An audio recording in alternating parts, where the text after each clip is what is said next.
everyone. Welcome to our session today entitled State of Cybersecurity in Legal. My name is Austin Hoppert, and I'm here with Joseph Raczynski. Thank you so much for joining us today. Now, I'd like to introduce you to the presenter, Joseph Raczynski. He is an innovator and early adopter of all things computer related.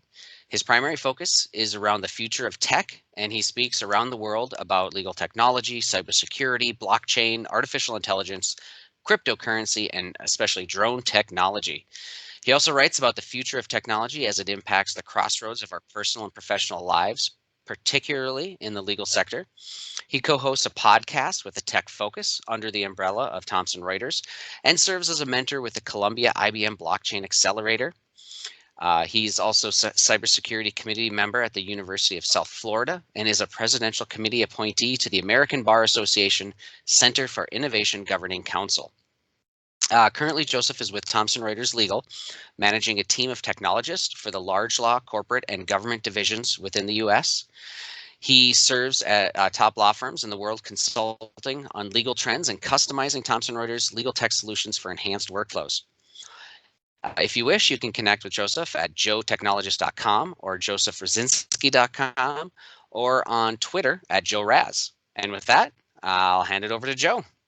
Thank you so much, Austin. I really appreciate it. I'm looking forward to this conversation, and thank you all for joining today. So clearly, we are going to be talking about the state of cybersecurity in legal today. And in this background, hopefully you'll be able to see what amounts to a war room. And sometimes these actually do happen. The amount of burst activity that you might see from region to region, from country to country, clearly all over the world.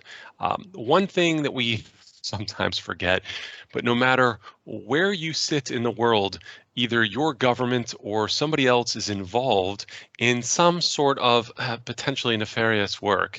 And yes, we know the names, Russia and China and Iran, but we would be remiss to say that probably the United States is involved in some sort of thing. Well, we're not going to cast aspersions, but there are constantly activities that are happening around the world, as you can see. It's fascinating, it's bizarre, it's frightening. All of that can compound onto itself. So let's now jump into an overview of what we're about to talk to today. So I want to sort of encapsulate the crisis of what's happening right now. Not only within the legal industry, but beyond that. What's something that we all have to consider in our daily lives, but also our professional lives. We'll then get into the state of cybersecurity in the 2020s. So what we're seeing right now, and then probably going for the next several years at least, we'll talk about the anatomy, actual anatomy of a law firm attack. Which happened not too far away from where I live right now. Forms and methods of attack, what's happening out there, why now, what we can do, what you as an individual can do, be it you have your own solo shop, you've hung your own shingle, to the biggest firms around the world, to government agencies, to corporations, everyone. This is something that we all, to a one, have to partake in, have to think about, have to be mindful for. So these are the things we're going to talk about, and then we'll maybe touch on the future of cybersecurity as we go down the road. So the first thing that I want to bring up is the SolarWinds attack. Now, if you have not heard about this, it is worthy of taking a quick search later on in the day, evening, whenever it is that you have time, to see what happened with this. This is the biggest cybersecurity attack that has ever happened. It happens in 2020. Currently, right now, I'm in 2021. So what we have to consider about this is the implications and what happened around the world. So this company is a sort of a pseudo cybersecurity company. So basically, they produce software that goes into hundreds and then thousands of different companies, government agencies around the world. It's almost like back-end software that they have that everyone's like, yep, it's good to go. Let's just load this in. And for context, they have 300,000 customers as of December of 2020, including all Fortune 500. All Fortune 500 companies use this software or used this software.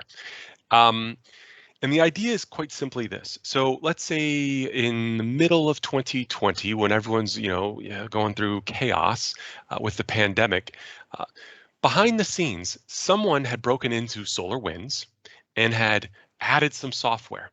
So some software to the software that they eventually send out to their customers. So all 300,000 customers essentially get the software that they may upload at night.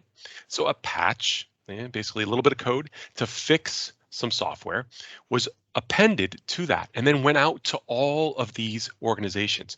But what did it do? Well, it created sort of like a backdoor to all of those organizations potentially, right?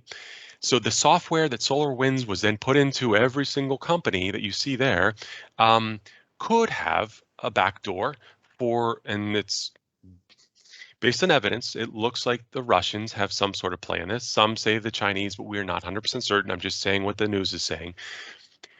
But now you have these bits of software that are sort of entwined in all of the other applications at the base level of what a network might be like inside your organization.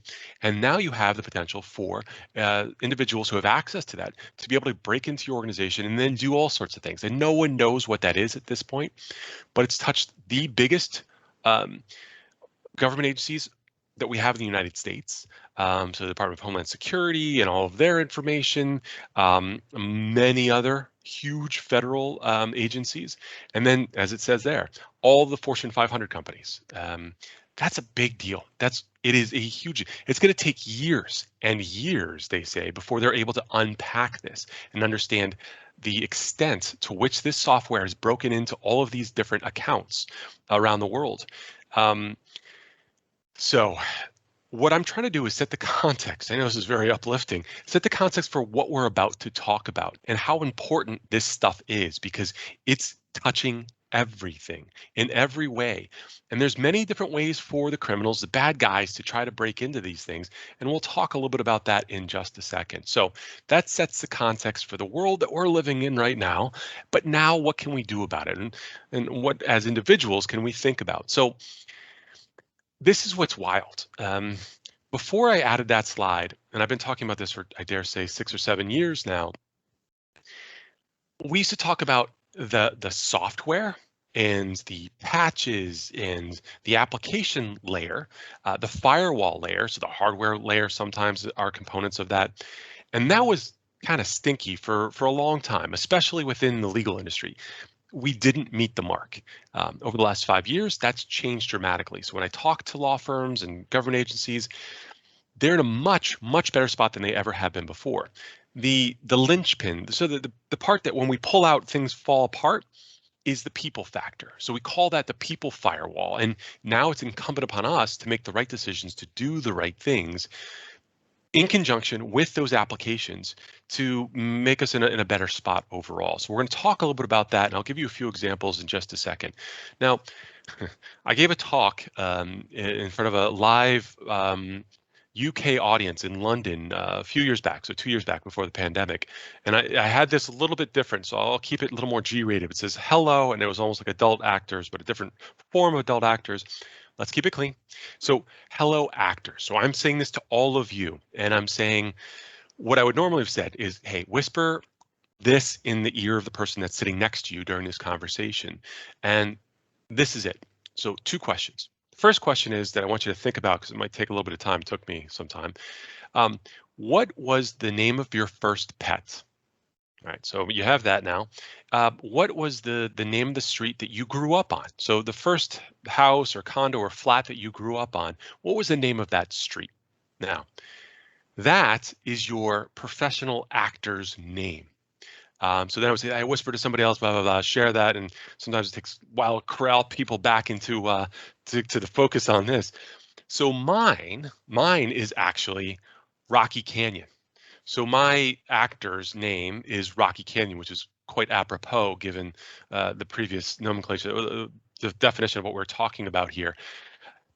What I want to illustrate is this. There have been lots of websites, and this is still propagating throughout the internet right now, that you go to that ask for things like that because it's fun. It's saying, oh, we're going to give you your adult actor's name right now. Just give us, these 2 bits of information, your first pet's name, and of course, the street you grew up on. But what is that? They're asking questions that normally you would do to reset a password. for your login to whatever it is. And they're trying to get that from you so that they can eventually use that to take advantage and do some social hacking of you and who you are. That's a big deal. These are the types of little things that we have to be aware of. All right, so that's one. The cost of these types of hacks are ridiculous. And if you look at the bottom there, you see every year it's trillions of dollars. So 3, 4, 5, 6, we're at essentially $7 trillion. That is the cost of this. So the hacks, the monies that have been taken away on the financial side, assets, the time and money and effort it takes to recover things. All of that is becoming very, very expensive. So ultimately, we're the ones that need to focus in on what we're doing, what we're clicking, what we're touching, what we're downloading, all of those types of things, which we'll get into in just a second. So let me give you one more example.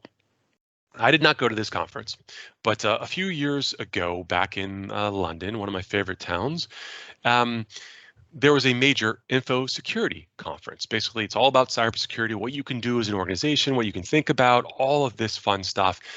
And as people were corralling into the place, there were individuals, men and women outside with a whiteboard, right, and asking a few questions. So they asked 3 questions. They said, okay, what's your name?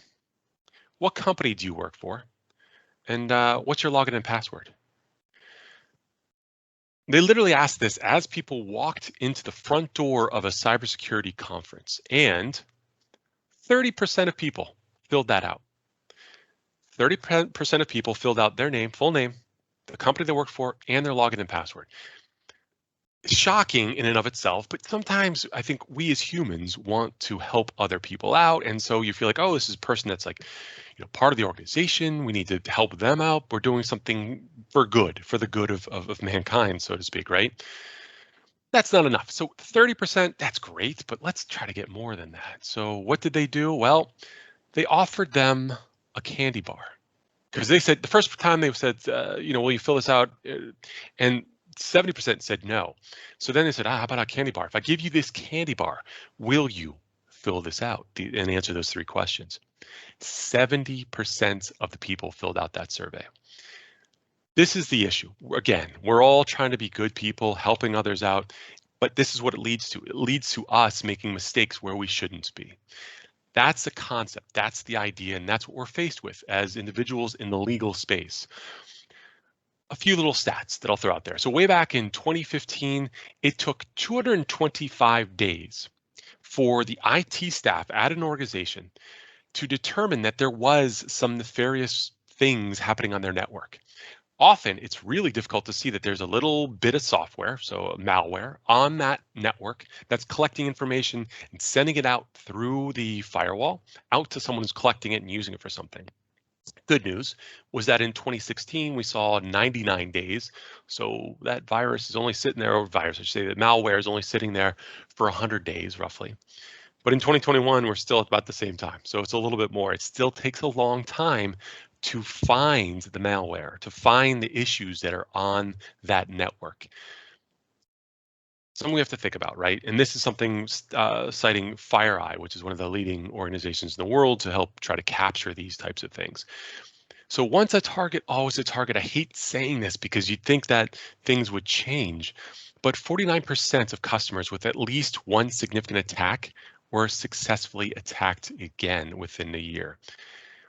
So it stinks when you're in that situation that sometimes these things are repetitive.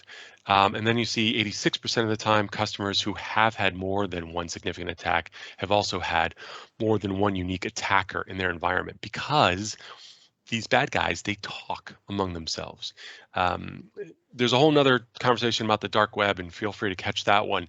But in that conversation, we talk about the chatter, the banter, what's going on in that space, such that people have the tools, the capabilities, the networking, so they know, sadly, the easy targets, the soft targets. So once that's been put out there, sadly, it's very difficult to change that. So the goal is, of course, never to get into that spot going forward. And again, that's from FireEye. All right. So let's get legal specific just for a moment here. What I want to do is go through how one of the world's largest law firms, and it is one of the largest law firms in the world, was paralyzed by Petya. Now, I am not calling this firm out. It is not a good situation. It stinks for them, but it was a learning situation that they are now talking about themselves. But it's important for us all to be aware of, think about, digest, and learn from, I think. So if it can happen to them, I mean, you're talking about big firm, 5,000 practicing attorneys around the world, 50 locations globally, and they have all sorts of individuals, huge IT staff. I mean, I've met with them many times. If it can happen to them, honestly, it truly can happen to anyone. So here we go, and this is going to be a little bizarre. I'm going to put on my almost radio voice for a second here, and I'll probably go through this a little bit more quickly. But here we go. The victim, aka the firm. The firm. It begins Tuesday, June 27th, 2017 at 5:48 a.m. Reports of a major cyber attack first reported targeting companies primarily in the Ukraine. At 6 a.m., the firm, Madrid's office, was experiencing signs of infection and immediately was locked down. At 7:37, the firm's phone lines are reported down. Big deal. 7:55, the firm's web portal used to access sensitive documents is also reported down as well.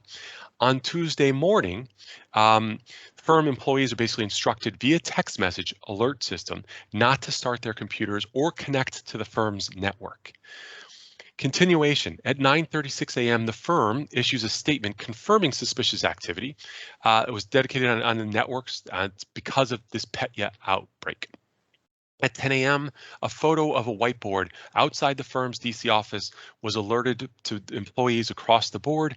And as you can see it on the right-hand side, it basically says, as they walked into their atrium of that particular office in downtown DC, do not plug your computers in. Do not open your computers, because if you do so, it basically continues to propagate that virus from the network directly onto your machine and then locks everything of your machine down as well. Tuesday afternoon, firm employees are instructed via text to continue to work as much as possible using other technology, maybe their personal, maybe their kid's laptop, right? So that's what they had to do. FBI time, right? So you need to report this sort of thing as quickly as possible. So Wednesday, we're talking about 6:42 a.m. The firm issues a second statement announcing that it's working on and working with closely leading external forensic experts to help try to figure out what's going on.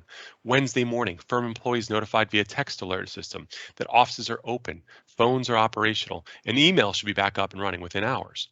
And then Wednesday evening, firm employees notified via text that progress is being made, but kind of slow compared to what they thought would be.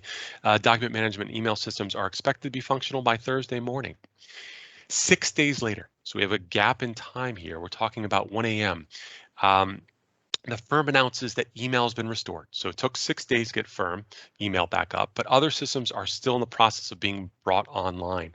Also confirms no evidence suggests that client data has been exfiltrated, which is a big deal, as you might gather. 9 days later, Thursday, July 6th, talking about Thursday morning, sources are briefed on the firm's recovery, indicating that while email has been restored, the firm has yet to regain complete access to emails sent or received before the attack. That's a ton of email.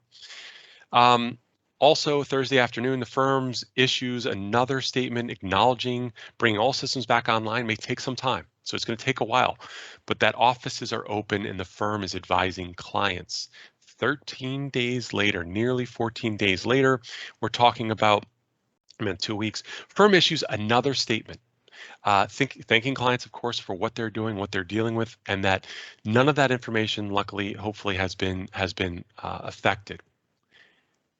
This can go on, and we're not going to do that to you. This can go on for another month or so. It took an inordinate amount of time to get the systems back up. Now, let me go to this slide just for a second, but I'm going to pause. I'm not going to go through the first one, but this is sort of the break here. What I want you to think about is what happened is that all the machines that were connected to the internet, so all of their computers, the systems themselves were basically locked down. You couldn't get access to things. Basically, they encrypted your files. They encrypted the ability for you to get to things on your computer. So it was non-functional. You couldn't use it. You couldn't get to anything. Then it impacted, of course, their phone systems. It impacted their email, impacted almost every single system internally, locked it down, locked it out. Now, we'll get into what that can look like because I've dealt with other firms that have had to work through these types of things in the past, but it knocks you completely and totally offline. So here are the lessons that they learned from this. The firm acted quickly, which is fantastic, but detection, and this is going to be a theme throughout all of this, is also an important part of this. So it's not the primary key, but is an important part of all of this. So everyone has a plan, right? Even the firm had written on their publicly facing blog 9 things you should know about protecting yourself and the company from the next attack. That was definitely good of them, and I'm sure it's excellent advice, but sometimes there are things that pop up that we have to be aware of and try to take into account.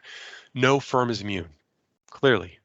No firm is immune from this, and almost every single firm I've ever spoken with, hundreds if not thousands at this point, has had some sort of blip in the system, some sort of attack. Maybe it hasn't gone as far as this one did, but they've all been had to go through some of these issues. So no firm is immune. Now, other lessons. I liked these. I spoke with the library director, and this was really kind of resonated for me because partly, I guess I'm a partner vendor.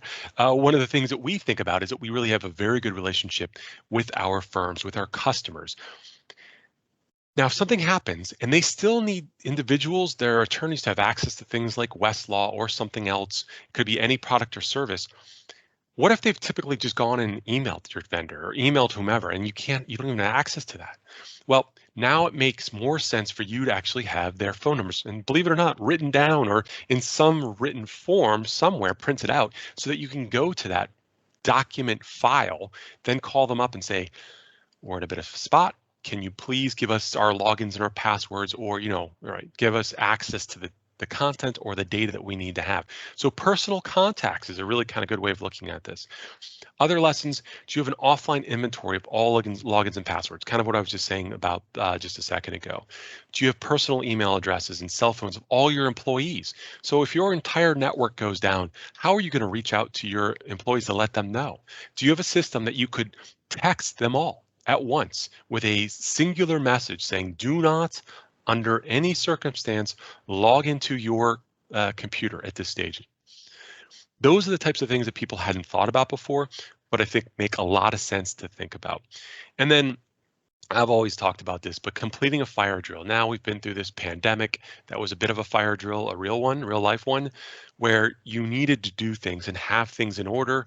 So I think most organizations are in a better spot, but what if something were to go down? If you couldn't access or didn't have access to your computer for the next 30 days, how would you practice? How would you work? What would you work off of? I mean, is the computer that you have right now, is it from 1980, right? I'm being silly, but you get the idea. Do you have backups of these types of things in place to be able to prevent that sort of thing from happening? So protecting from the next attack. This, I do not expect any one of you to have to deal with or think about, and it's a lot of techie speak. But what I want to do is break that down. So SMB and RDP, these are ways for people to get access to a network. You have a network that your IT staff is involved with. Different applications sit on that network, and let's say they're inside your firm, so they're inside your firewall. If you want to send information out via a certain application, well, you actually send it off over your network through the firewall, and the firewall has holes in it, literally holes, almost like Swiss cheese. And most of the time, that Swiss cheese is, melted over, so you cannot send any information out over those holes. Each one of those holes, called ports, have a number. So every time you access the internet using your browser, it's using port 80. If you've ever had the occasion to use an FTP, so a file transfer protocol, basically taking files and uploading it somewhere, that uses port 21. they have names, and there's like this nomenclature around port versus whatever application you're using. So in this instance, you see in that little bolded point, block port 445 and 3389.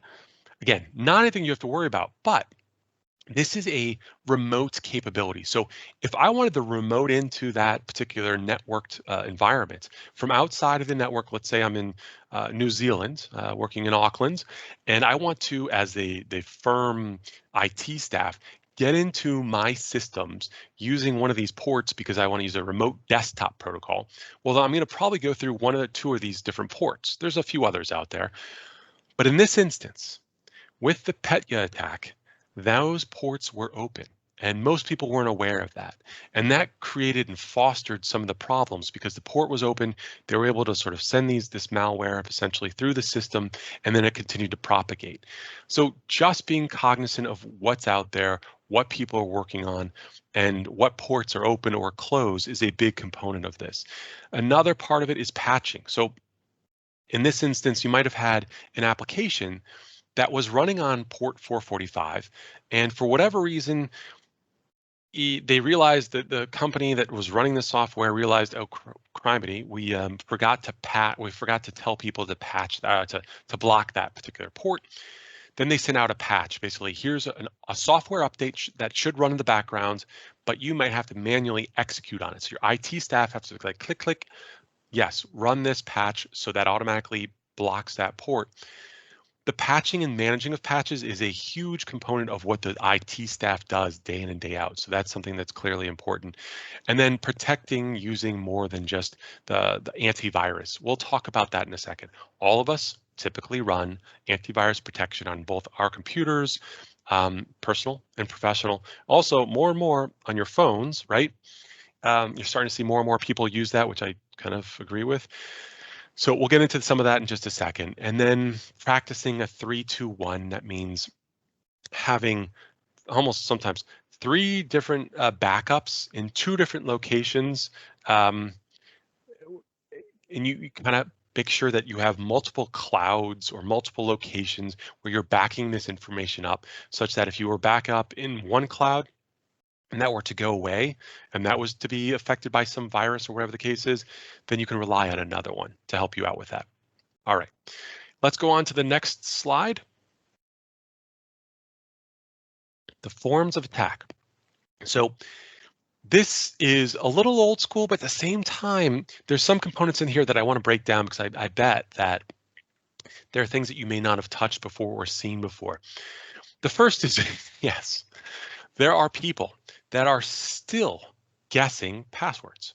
There's a list of the top 20 different passwords that people are using. It might be 1, 2, 3, 1 to 10, and they put that in because they know your login, but they may not know your password, and they're using that, or common things like password 1 or whatever the case is.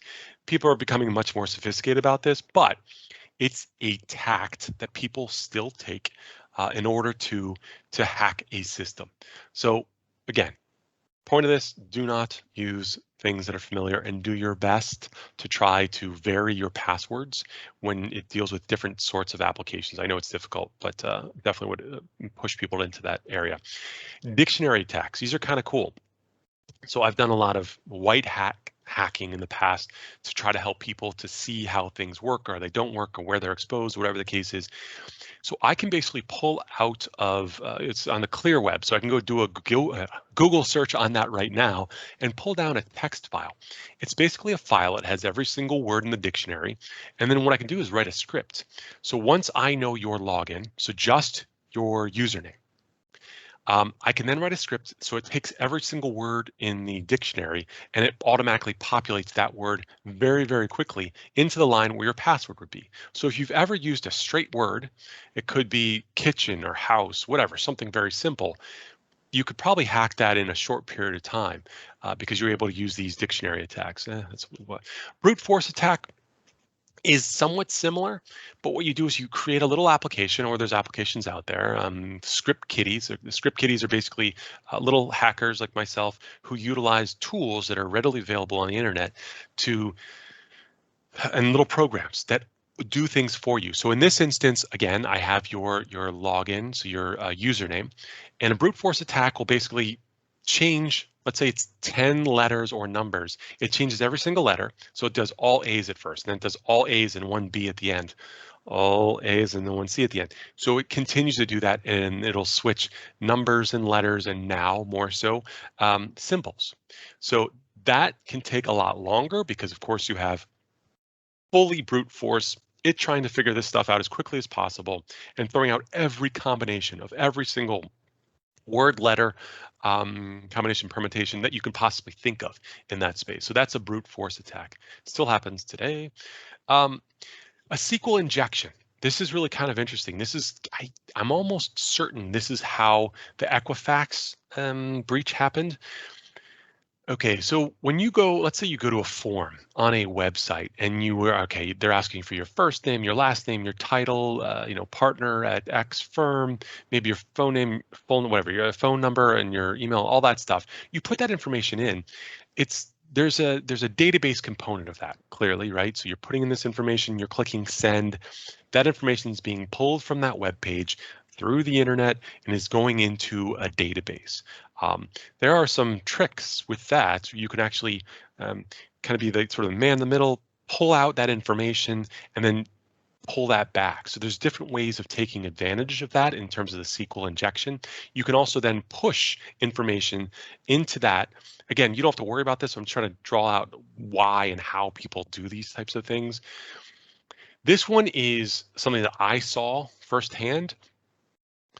All right, let's picture each one of you. You've decided maybe you're in big law right now. And you're like, you know what? I want to start my own shop. What am I going to need to do? And then for those of you that are already in the small law world, individual, and you have your own website. So you've created your own website because, of course, you want to get more business, bring in some more clients, and you're in the practice of, what are we going to pick today? Oh, you want to do something different. I'm going to fall back onto IP. So you're in intellectual property and trademarks. So that's your specialty space. Now, you have a 3-page website, and that website, of course, has where you're barred and a little bit about what you've worked on before, maybe some clients who've been like, yep, you feel free to use us as a reference, maybe a blog that you've created. It's 3 pages. We'll make it really small. It's 3 pages. Most of that stuff you upload. So you uploaded the contents there. It's probably hosted by a known provider like WordPress or whatever the case is. But you went, and this is me, speaking about me here. I went on the cheap side and I decided to get a cheaper version of that website. And so what happens inside that website is that WordPress wants to make some money off of it. So you have visitors come there, prospective clients, and there's advertising. Maybe it's advertising about WordPress. Maybe it's advertising about places that they've been to before because it's looking at their cookies and it's servicing up to them a new lawnmower because they've just been on Home Depot looking at a lawnmower potentially to buy. And it's servicing up those ads. So everything on that website, you pretty much control, you operate, you have the content, but the ads are an outside provider that WordPress has because they're not an ad provider. They're a content-driven website that helps you craft whatever you want on that website. But in that little box, and let's say the bar at the very top, is this information that's coming in. And so what we call that is cross-site scripting. It means that while the website itself and the page and the code typically comes from one source, this other little block is being loaded from an altogether different source. That source could be corrupted, could have problems, right? So that's the part that we need to be aware of. There's not anything that we can do as individuals per se. WordPress was sort of unfortunately in that situation where they were corrupted by that sort of cross-site scripting. All right, the last one, the denial service, you might see this as a DOS or DDoS, and the whole idea behind this, and this hopefully will make some sense, is you're basically taking a website down by doing it this way. And so let's say we all right now went to visa.com. So let's say there was 1 million people on this call right now watching this. Yeah, each one of you at the same time, each one of us, we're like, okay, let's go to Visa right now, visa.com. You all type it in, and I said, let's pause for a second, and then let's all hit enter at the same time. Well, we do, and then 1 million people at once try to flood traffic so that we can actually get to Visa's website. More than likely, Visa cannot handle that traffic, and so you take the site down. Now, the way that this is actually done is that you can get a little piece of software, and that little piece of software is almost like a pop-up on your screen, and you download it. Not encouraging people to download it. You download it and you put in any website you want to put in there, and you click go.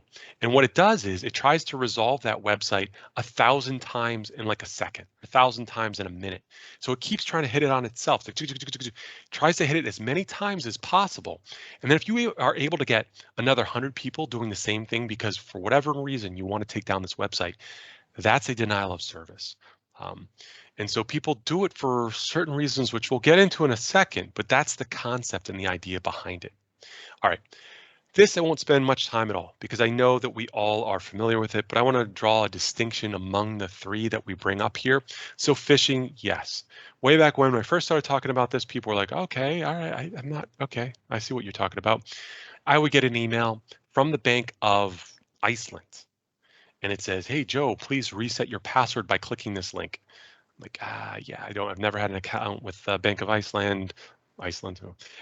You tend not to click the link. People did, and people would give up this information for whatever the case it was. Spear phishing is this idea, and this one is far more relevant, far more important for all of us because it is still happening. It is still very important. It's me gathering as a bad guy, trying to gather as much information about you. You could be a partner. You could be an associate. I mean, more than likely it's somebody at the higher echelons of the firm because, and here's a scenario that I like to give up. Layla is a partner at a firm based in San Francisco, and I mean, she does talks everywhere. She meets with various people all over the place.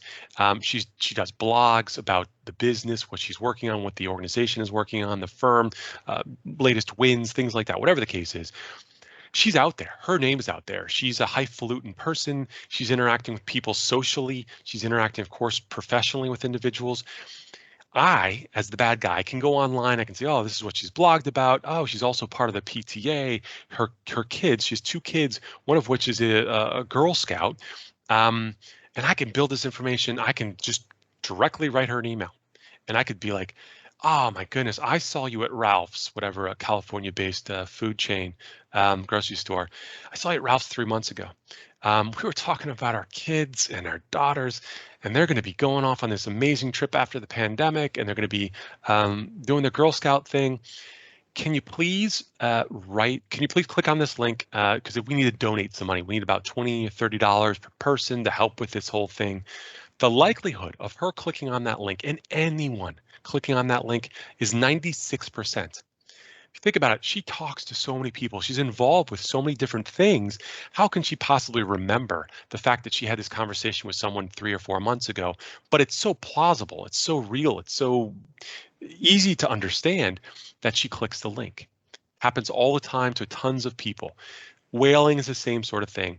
If you think about just the different nomenclature on that, the ideas with whaling is that it is like the CEO of like a Fortune 500 company, and then doing the same sort of thing with them. So if you see spear phishing or whaling, same thing, but maybe targeting someone at the very height of their career, or whatever the case is. Okay, so those are the fish-basing attacks. So let's get into kill chain. Now, I am never served in the military, and I salute all those who have. This is actually military language, and the way that they look at the stages of a cybersecurity attack, and the way that the business, even law firms, look at how they can potentially disrupt this chain. But let's go through it because it's really kind of interesting. So this goes back to me and that story I just told you about the partner. So the bad guy is doing all sorts of reconnaissance. That's the first stage. So scanning the environment, looking and harvesting information from social media, from the websites, from the law firm, any business the firm's been doing. That's kind of easy to do. The next thing to do is to weaponize. kind of gets really scary, but to weaponize, pairing malicious code with an exploit that makes sense. So a piece of malware. So this would be me going onto the dark web and finding something that's either for sale or people are just offering up for free, and it can do something. Now, I haven't picked out what I can do just yet, but I'll think about it. So then the delivery is, how do I get this malware, this bad piece of software? Let's call it a virus that once it gets into your network, can basically encrypt every piece of information there such that you cannot get access to it unless you have a password. And the password's really long. You're never going to guess it. You either have to pay someone for it or whatever the case is. So now I need to figure out, I got this weapon. I figured out the person I'm going to go after. Now I need to deliver that. So how do I do that? Do I send it via an email like that one I just talked to you about? Or do I take a old school USB memory stick, drop like 10 of them around your car? Well, maybe not 10 because that'd be obvious, but I drop a bunch around your car and all of a sudden you pick it up, you're like, hey, look at this, I got this memory stick. In one, you might be, nowadays you're like, I wonder what's on this. Kind of curious to see what people have left on this thing. Back in the day, I would be like, oh, this is cool. Now I have a memory stick I don't have to pay for. That's a delivery mechanism, right? And the next one is exploitation. So once that's done, and so now I've taken this USB hub, someone potentially will put it into their computer. Well, once I put that in, what happens? Do I want it to silently sit there for 30 days, maybe 60 days, or do I want it to do something right away? These are the types of things that these individuals have to think about. And then installation. Okay, so it's going to sit there or it's not. What happens with that? And then 6 is command and control. This is the crazy part. So once I have this malware on your machine, I can wait, and it probably makes sense for me to wait a good amount of time so it's not as obvious. And then you sit back and criminals in their dark room with drinking Mountain Dew, and there's like, all right, what can I do? And they've got this loaded on maybe 100 computers. So there's 100 people that they've done this to, and they can then remotely control computers. They can remotely look at things. They can see the patterns of traffic. They can capture every single keystroke that you're making on your computer because it's a keystroke logger. All of these things they have the capability of doing. So they can manipulate these things, but ultimately they're talking about the action on objectives. So whatever reason this person wanted to do this in the first place, back at the beginning, they did it, and now they're able to move forward with it. So that's the sort of 7 stages of a cyber attack.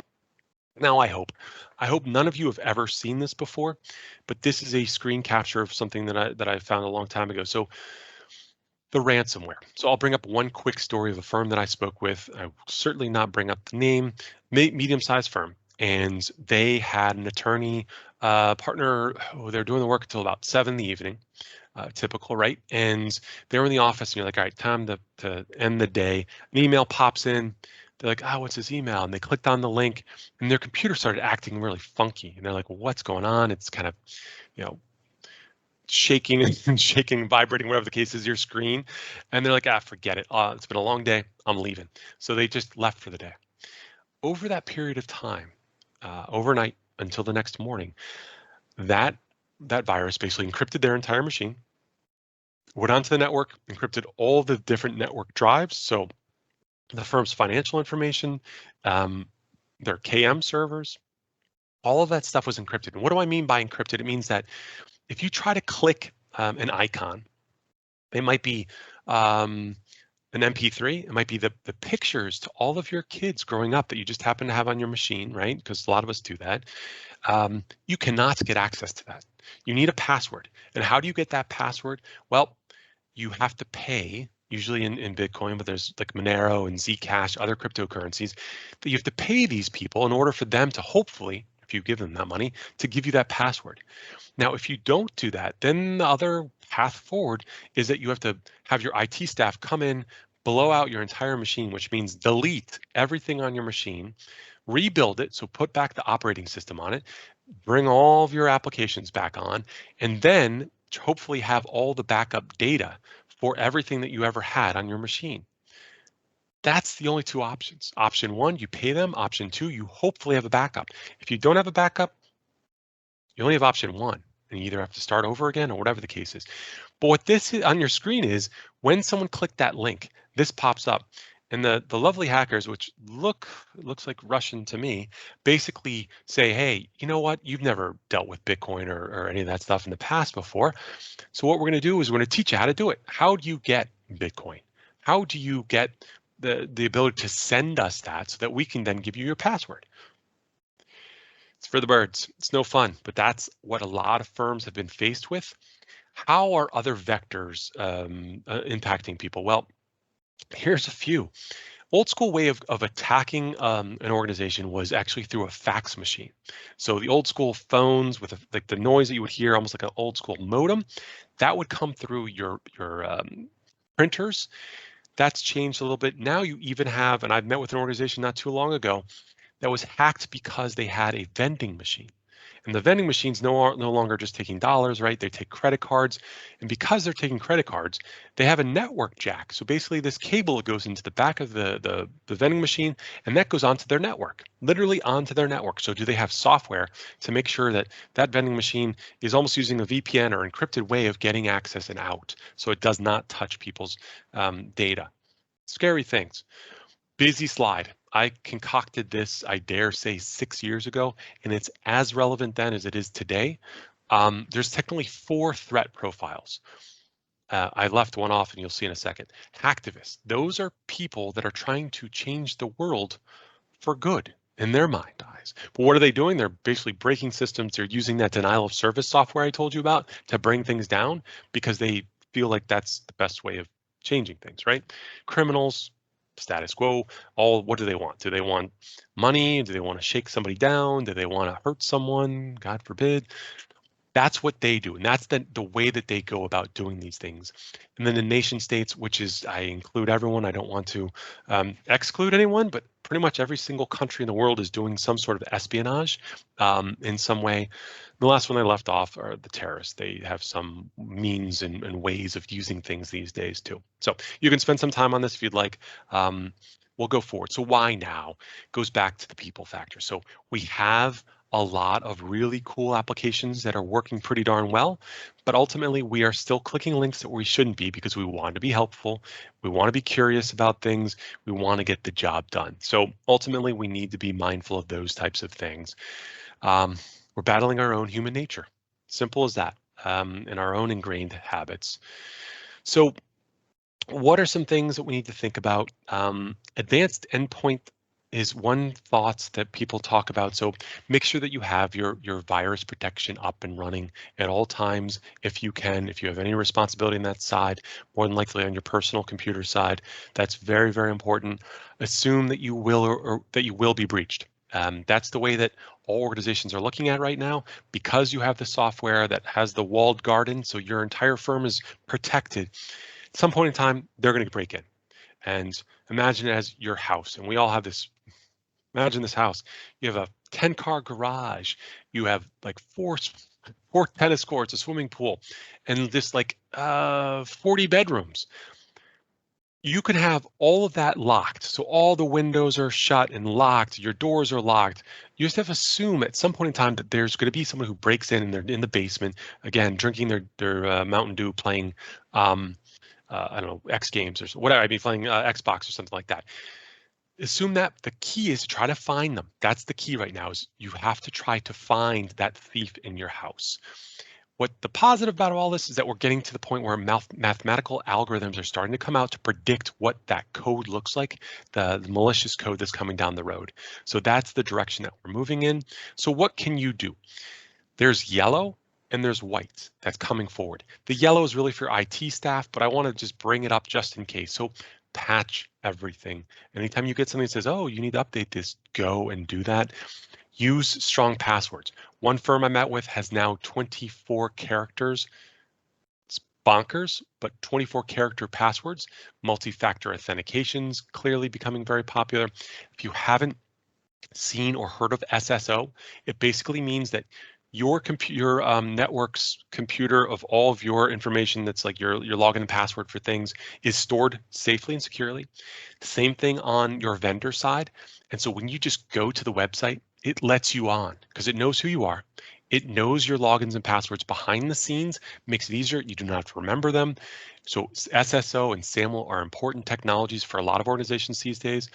If you're going to use the cloud, make sure it's trusted. Watch what you click. Separate business and personal, yes. So keep those things separate. Least privilege, if you don't need access to it, don't waste your time or effort on it. It exposes you. Encrypt everything that you possibly can encrypt. Change out of the box defaults. A lot of things are defaulted to admin and password, literally as what's your login? Admin. What's your password? Password. Obviously change that sort of thing. Then talk about security all the time with all of your people that you're working with, if at all possible. I'm just going to leave this up for a second. Now, if this is something that you want to dive into a little bit further, it's certainly here for you to take a gander at, but these are phishing guidelines that you can pause and take a gander at. This is a funny one. So if you ever want to see if any of your information has ever been like sort of taken out to the dark web, you can do that by going to this site. And at first I thought it was a bit of a scam in and of itself, but I've seen it on the New York Times as well as the Wall Street Journal. You can basically take your login for whatever you have, put it in there, and it says, have you been pwned? And the idea behind this is it was an original spelling error that someone had, but now it's become a thing.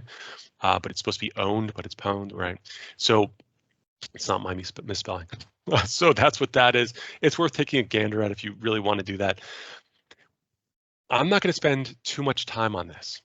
But what I want to do is, and I spend a lot of time on blockchain, is to draw out the picture of what we're about to see going forward. So clearly, information on individuals and our divulging that information on purpose to get in and access to things is at the root of some of our issues. So identity, who we are, how we do that, how we share that information, and then beyond that, the information that we have, law firms have, very private, very personal information that they are the gatekeepers to having access to. I imagine an IP firm or a mergers and acquisitions firm that basically you have all the information that's about to be released has not been released yet. And what if you have a hacker that goes in there and says, all right, here's about 5 to 10 different mergers that are going to happen maybe in 6 months time. They have that information in advance. And what can they do? They can play that information out on the markets, open markets. It's scary to think about these things. So one of the things that I talk about is blockchain. So the fundamental, and I'm not going to go through all the nuances of blockchain, but what I'm going to say, the definition around it, and then that'll lead into the next part of this. Blockchain is a newer concept that's been around for about 11 to 12 years now, and it's a simple idea around decentralization. So instead of having a single point, having all of your information, and if they're breached, then boo, you're in trouble. It's the idea that it's encrypted, it's distributed among thousands or tens of thousands of locations. They're verifying things, but it's a database. It's a database that has the capability for actionable things that we call smart contracts. And what that allows you to do is like if-then statements.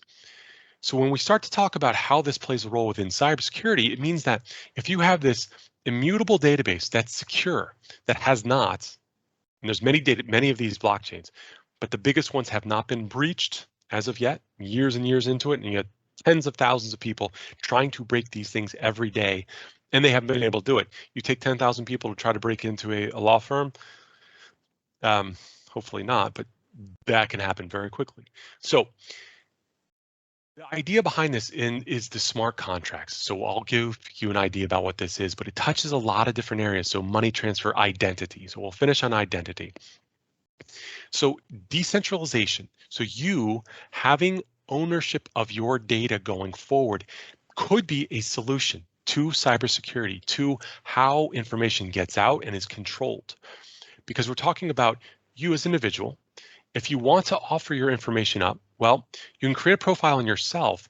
It's in the blockchain, but it is encrypted, it is secure. You're only offering certain bits and pieces of information to someone to verify that something is what it is, so that you are of age, your name is XYZ.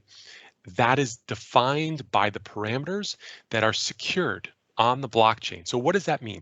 There are a lot of solutions that have come out in this space, and one company is called Civic, and they're a blockchain-based organization. And the idea behind this is that you're in combination, imagine this, with the federal government. You are proving that you are who you are, and that could be done in many different ways. But that information is then stored onto a blockchain.